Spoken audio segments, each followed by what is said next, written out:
Баршаңызға сәлем достар. Бүгін мен сіздермен өте тойымды тез арада дайындалатын таңғы ас дайындайтын боламын. Ең алдымен батон нандарымызды видеода көріп тұрғандарыңыздай турап аламыз.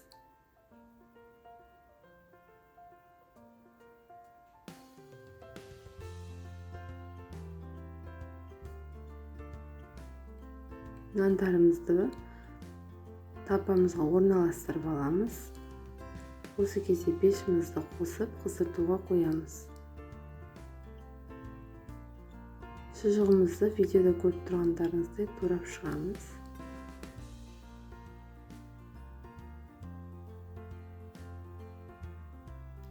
Қызанағымызды да дәл солай турап аламыз. Достар, егер менің каналыма тіркелмесеңіздер, міндетті түрде тіркеліп қойыңыздар. Апта сайын жаңа рецепттермен бөлісіп отырамын. Сіздерге ұнайтынына сенімдімін. Егер менің видеоларым ұнап жатса, міндетті түрде пікір қалдырып кетуді ұмытпаңыздар.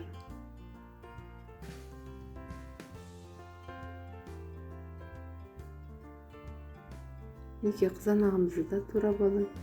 Енді алдын ала пісіріп алған жұмыртқамызды да турап шығамыз.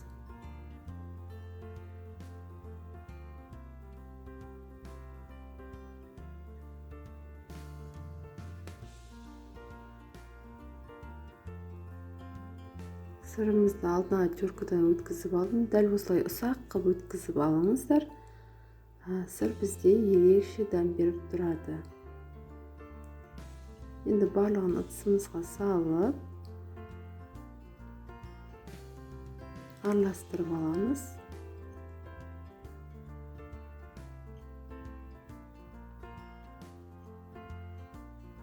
Дәміне қарай тұз қосып жібереміз.